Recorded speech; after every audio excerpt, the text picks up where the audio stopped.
Anything over there? Eventually you went over to the right, or I think you said the west side. Correct. And you had said you came on a room that had a light on it. Do you recognize that that would be in this diagram? The man you later identified as stand outside. Did you see anyone else in there? I did not know. Did you enter the master bedroom? Yes, I did. What did you see when you got there? As soon as I entered, I noticed a lot of blood, and also a naked male subject laying next to the bed, with his head propped up by one of the nightstands. So he was laying on his stomach. When you say propped up, I mean, His head was propped up on the nightstand to where, as you were walking through the room, there would be a bed to your left. As you're looking at the bed from the foot of the bed, he was going to be directly to the left of that with his body laying across, or pretty much across it, to where the nightstand would be on the head of the bed. And then his head was slightly propped up on the side of the nightstand on his left side.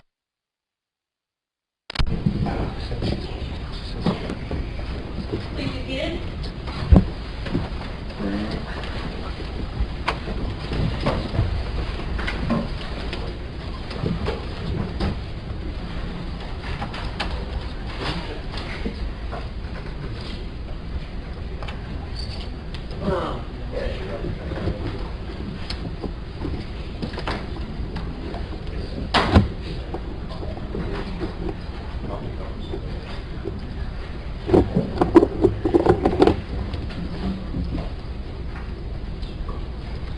Please rise for the jury.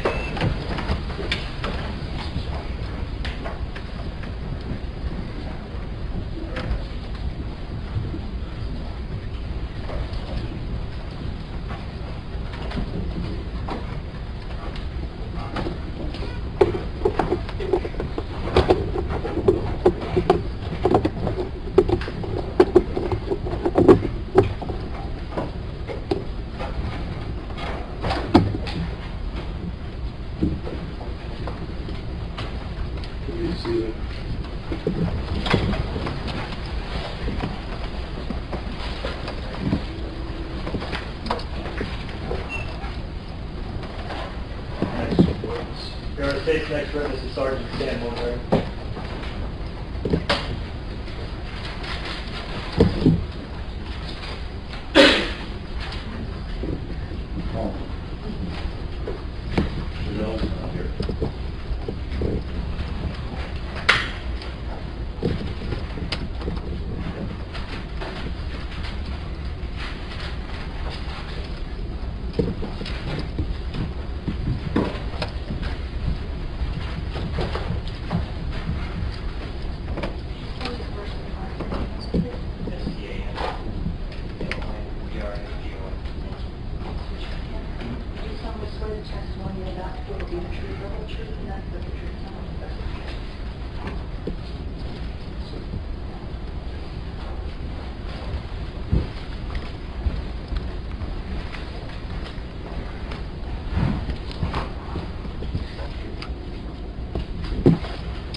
Counsel.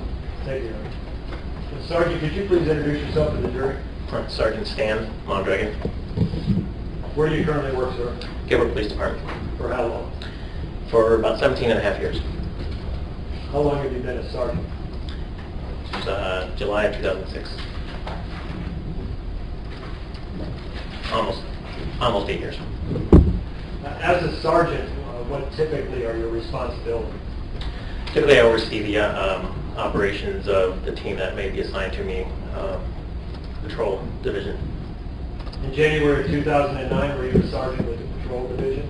Yes, I was. On January 14th of 2009, at about 2:45 a.m., did you respond to a call at 2149 East Maplewood Street in Gilbert, Arizona? Yes, I did. Were you the first to arrive on scene? I was not. About how many other officers were there when you arrived? I believe 3. Do you remember who those officers were? Officer Dornbush, Officer Churchman, and I believe Officer Casillas. Were you the senior officer who arrived? Yes, I was. Did you assume, I guess, responsibility for that initial stage of the investigation? Yes, I did. You directed people to do certain things? Correct. When you got there, did you see any, what we call civilians, at the house at that time? Yes, I did. Who did you see? On my initial arrival, I saw a female standing in the front of the house and a black male standing also in the front of the house. Did you have any direct interaction with either the woman or the black man? No, not at that time. When you arrived, what did you direct your officers to do? At that point, we needed to clear the residence to check for any other persons, so we took a position behind myself. I carried a shield into the house, and we went through to do any welfare check on anybody who still might be in the residence. You talked about clearing the residence to look for other people. Why do officers do that? Well, this particular, in general, we do that if there's any thought that there might be somebody still needing assistance, or there might be a threat still that needs to be addressed or taken into consideration. This particular instance, we had, as we came up, that we were told there was possibly still somebody in the residence who needed assistance. You and how many officers entered? Myself plus 2 others. And you said you had the shield, is that correct? That is correct. It would be fair to say that you went in first. Yes. Now, as you were going through the house, did you see any other people in the house? We did. Who did you see? The first individual we saw were 2 juvenile kids sleeping in a bedroom. So they were asleep? They were. Okay. We continued down the hallway. We saw a female, approximately 13 years of age, who was awake, which we told her at that point to stay in the room. And then we continued down into what would be considered a master bedroom area, and that's where we encountered a subject who was bleeding from the head and laying on the floor. Now, when you entered the girls' room where they were sleeping, did your entry wake them up, or were they still sleeping when you woke them? They continued to sleep. We didn't actually enter the complete room all the way. We just breached the door. I said breached. Opened the door, took a look in, pulled it closed quietly. The next door we did the same thing, and the female in there was already awake. So this isn't like you see on TV where you're kicking doors open? No, we did not. The bedroom that had the young teenage girl in it, you said she was awake. Yes, sir. Did she seem alarmed, distressed, anything like that? I think she seemed a little bit perplexed as to what was going on. I would imagine seeing a man that you don't know coming through your door might do that. Yes, Were you wearing a full officer uniform as you are now? I was indeed. Were you the first one to go through that teenage girl's room? I was the first one to go through the room. However, I did have the shield in front of me as well. So I stepped in, reached just the doorway. When I say reach, I mean walked just slightly into the doorway, and then said, just stay here, go to police, and then shut the door. And then you went into the master bedroom? Correct. That's where you saw the gentleman lying on the ground? Yes. Now, Sergeant Muldrag, before coming in and testifying, you looked at exhibits numbers 20 through 24. There were photographs taken by Officer Dornbush, is that correct? Yes, I did. Now, in those photographs, there are several, but in one of the photographs, Officer Churchman is rendering aid to the gentleman, is that correct? That is correct. Was he in that original position when you saw him? No, he was not. How was he? Upon entry to the room, the gentleman was basically, his head was jammed against the, what would be a dresser. So he was stomach down, face into the dresser, head looking up towards the bed area. Did you or any of the other officers in your presence move him before rendering aid? The subject was still moving. I continued forward towards the bathroom area to clear that area. The 2 behind me fell off to address that individual. As I came back around, he basically, I guess, had slid himself down because he was actually kind of, I don't want to say convulsing, but jerking his body like this. So the officers didn't move him, he had moved himself? That's correct. Was he speaking or making any noises when you saw him? He was mumbling. I could not understand what he was saying. At that point in time, when you were in the master bedroom, did you continue to clear the house? I'm sorry, sir. I guess be a little bit more artful. Was the master bedroom the last area of the house that you went to clear? No, there's actually the kitchen area, which we initially started into. We heard moans and kind of redirected ourselves back to the other way. So in that time frame, we also looked in the kitchen area earlier. So that was prior to getting to the master bedroom? That is correct. Once you saw the man on the ground moaning, bleeding, did you continue to clear the house, or did you now focus on the person in the master bedroom? Yeah, our efforts then were focused on the individual in the master bedroom. Did you see any what appeared to be injuries on the man on the ground? Yes, it appeared to me he had what I would consider like a depressed skull fracture, or a fractured his temporal area of his head. When you entered the master bedroom, did you see any possible weapons or items that caught your attention? Yeah, initially noted a claw type hammer laying on a desk right after you enter the bedroom on the left between the closet and the main entry door. Did you disturb that hammer in any way? Did not. Now, at some point, did you direct Officer Dornbush to go get a camera? Yes, I did. Why did you do that? First thing we consider is preservation of life. We were already doing everything we could do for that individual for as far as life-saving efforts. Second thing's concern is preservation of evidence. With the fire department coming in right behind us, I knew with the other machines, the 4 bodies that usually come in with them, things were going to get moved. So my hopes was that we could take the pictures prior to the fire department getting in and moving in. And to the best that you were able, that was accomplished? Correct. Did you stay in the master bedroom as the paramedics and fire department personnel entered? No. Once they entered, I backed out and I went back towards the center of the house. Did you direct your officers to start securing the residence for crime scene processing? Yeah, at that point, once fire was coming in, I actually had announced over the radio to go ahead and secure the scene and detain everybody that was there and begin a crime scene log, just so we can track any entry into the residence. Now, you said secure the area. What do you mean by that? Basically, not let anybody into the residence. Start creating crime scene tape, just to make sure that nobody comes or goes without us knowing. Now, you said detain the people. Which people were you talking about? The 2 people that I had initially saw on my entry into the residence. What about the children that you found inside of it? The children inside the residence we had not dealt with, in I guess my comments were directed towards the people that had already exited the residence that the officers were standing with outside. The children inside the residence, we had them still sleeping in their rooms and they were sound for that moment. Did you have anybody stand by their rooms to make sure that they didn't come out and go into the master bedroom or anything like that? Yeah, we've actually had officers in the hall just to keep that very,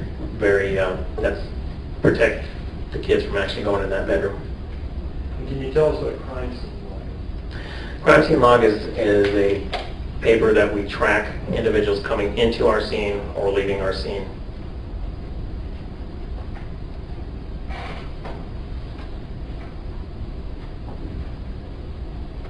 Now, at some point, I guess detectives were called, is that correct? That is correct. Do you maintain, I guess, control of the residents of the scene, or do you pass it on to the detectives once they arrive? When the detectives come, my first responsibility is to give them a walkthrough, an overview of what we have seen, what we have found, and then once they're comfortable with the scene, and they will take charge of that particular incident. Sergeant Mondragon, Officer Dornbush had talked about finding a weapon on Mr. Cook and putting it in his pocket. Does Gilbert Police Department have this training or protocol as to what should be done with weapons and those kind of things that they find under these circumstances? Yeah, and well, in a perfect scenario, you would have time to unload the weapon, check it, see if it's stolen, and then put it in an evidence bag and take it and put it in your vehicle or secure it. In situations that are dynamic and evolving in front of you, and when you're still dealing with suspects, the best thing we can do is secure that weapon and maintain custody or possession of that, so that doesn't fall into the hands of a suspect again, or an individual, or leave it laying on the counter or something. In that type of instance, when you're patting somebody down, we will usually take that weapon and secure it on our own persons until we're able to then take a next step. So under these kind of circumstances, taking a weapon like that and putting it into, the officer putting it into a pocket would not be uncommon or friendly. Correct.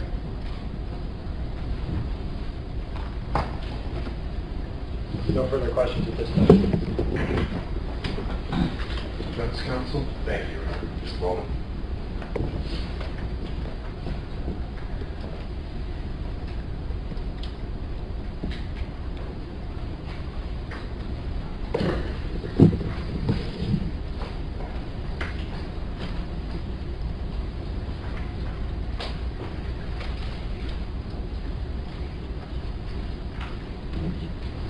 Good afternoon, Sergeant Mondragon. Afternoon. Sergeant Mondragon, while you were at the Maplewood residence, did you have any contact at all with Stanley Cook? My only contact with Mr. Cook was initially upon my entry to the residence, at which point when Officer Dornbush was securing the weapon and making sure that somebody was going to stand by with him, and then again after we had discovered the body in the master bedroom.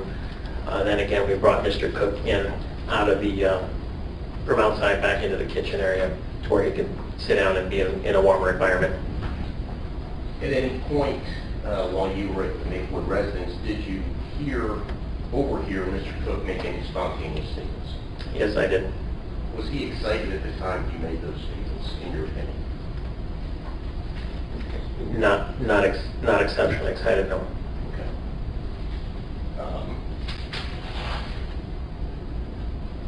Did he tell you anything about what he'd done? Yeah, I only overheard him saying some information. The question didn't call for hearsay, but the answer is going to be hearsay. Counsel, what exception to the rule are you pointing towards? Your Honor, I'm not going towards any exception. Okay, well then the objection is sustained. Okay, I get it. You may call this witness back after Mr. Cook testifies, but at this point in time, it's hearsay. Understood, Your Honor, but I didn't ask him what Mr. Cook said. I understand, but he's now answering what Mr. Cook said, and so the answer is stricken because it's hearsay, and either rephrase the question or go at it a different way, but obviously the officer would like to share with us what he can. I will rephrase the question, Your Honor. Thank you. Without going into what Mr. Cook said, did he say something about his involvement in what had just happened? Objection, Your Honor, calls for hearsay. Sustained. He did make a statement. Yes, he spoke.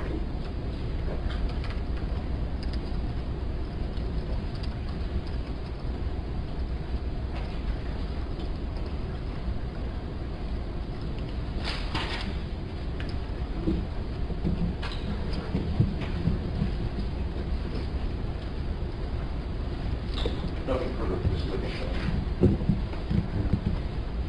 Any redirect? No, Your Honor. Any questions by the jury? I don't.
picture number 1 of the table, please?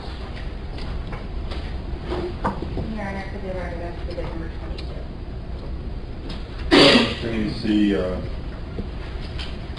second picture? And that's exhibit 24, Your Honor. Sergeant, while you were there, did you see anybody bump the table that the handle was on? No. Was there quite a lot of people in the area? Yes, I believe there was 4 firemen and 2 ambulance people with a gurney. Anything based upon that question, Counsel? No, Your Honor. Okay. Counsel? No, thank you. You're free to go, Sergeant. Sergeant, actually, if you take a right out witness box, you can move directly back to my office. Your Honor, we'd ask that you be subject to a call to roll.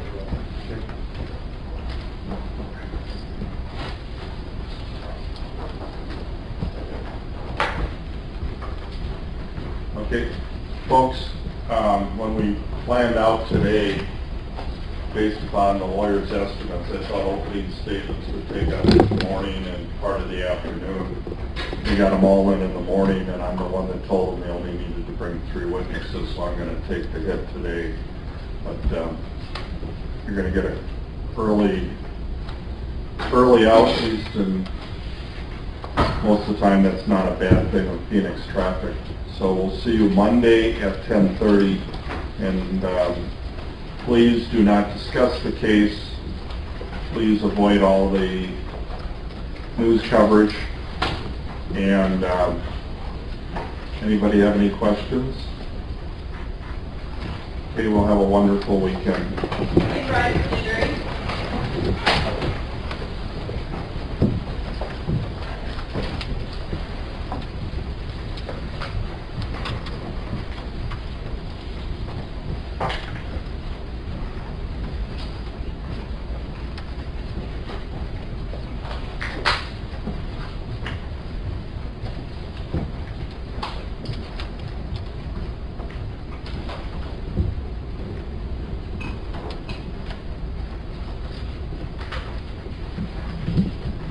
Be seated.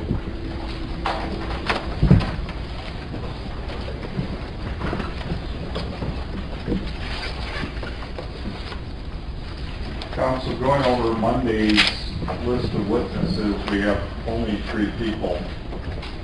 And Your Honor, I think that's 3 for the morning. 3 for the morning and some, okay, I see. I was going to say, as you can see, opening statements didn't take anywhere near as long as you folks thought. And we went through 3 witnesses, an actual court time of less than an hour and a half. So when I talk about the fact that we can cover 7 or 8 witnesses in a day, I'm not being unrealistic in terms of that. So if we're going to keep up a good pace, just keep that in mind, that you can see we were out and we got started at right after 10:30. We got started right away at 1:30, and we can cover a lot of ground as we go through this thing. But I just want to point out that we want to keep the jurors' attentions. We told them we would move the case as expeditiously as we can, and these people have made a huge commitment to us over a period of time, so I want to make the best use of their time. Any questions or concerns before we break for the weekend? Thank you, Your Honor. Now with regard to scheduling, I do want to let the court and defense counsel know, based upon their opening statement, we are going to ask the court to look at Judge Brenovich's rulings from January 17th of 2012 regarding our 404 evidence. She had, in essence, limited us from introducing certain evidence unless the defense brings up justification in domestic violence, which I think they did in their opening statement. Rather than me having to go, do you have a copy of that? I do have a copy of the minute entry, Your Honor. I wanted to give the defense time to look at it over the weekend. If we can come in a little bit early on Monday to address those issues and see if the court would be willing to allow us to address it in our case in chief instead of having to recall these witnesses, since it was brought up pretty prominently in the opening statement. Okay, well, I'll read through her decision. Obviously, the law of the case applies, except when the Supreme Court wants to find an exception to the law of the case. I once won a motion to preclude someone from offering testimony, and then by the time I got to trial, when I wasn't the lawyer, it got undone, and then when I got reassigned the case for the penalty phase, I kind of looked at it and I read the decision and I kind of chuckled. It's the law of the case, I'm not supposed to tamper with it. However, the Supreme Court can find those rare exceptions where tampering with it is appropriate, apparently because Judge Ryan was doing it and it was appropriate. So I'll read through, and I heard the opening statements and we'll make a decision. Again, whether you offer it in your case in chief or rebuttal may be just a question of timing, but I'll read the decisions. And I have 9 things on the calendar on Monday, so if you want to be here, ready to go at 9:30 to argue it, we'll argue it, and then at the end of the calendar, today, you know, I do take breaks in the calendar, so come early. And Marissa's here all the time, isn't she? Yes, sir. So you can bring her in anytime we need her.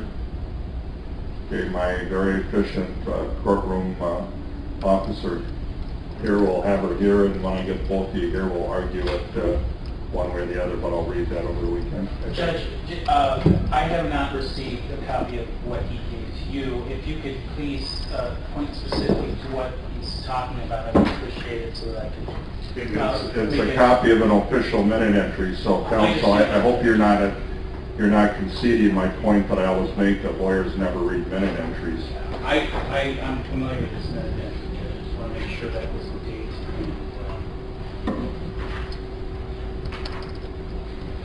Well, it looks like it's on the official format of the clerk of the court, and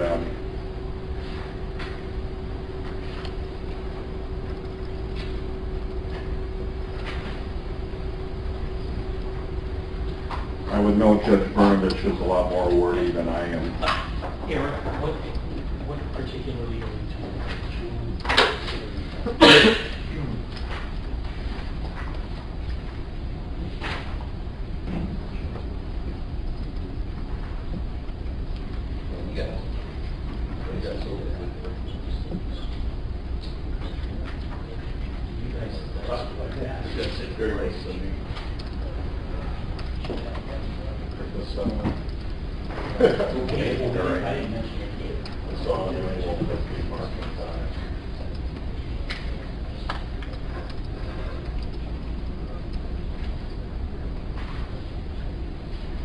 So this is what, so since you've been into it, we're going to statement about the rest of those justification stuff. This is extraordinary care. Right. I didn't go with this. No, that's what's admissible here. Right now, the last violence. Are you telling me about the yes. Wasn't there a... But I just want we can argue. We'll argue that. Thank you, Judge. We'll argue that Monday. Well, I'm obviously allowed to look at the official minutes for this case, so Obviously, Judge. we can say, well, you folks can argue it out, and we'll be back on Monday. Any other issues?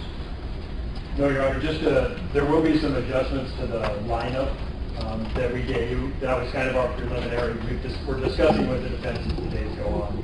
I understand it's tentative, and I appreciate the fact that you broke it down. Please rise. Have a good weekend. Thank you.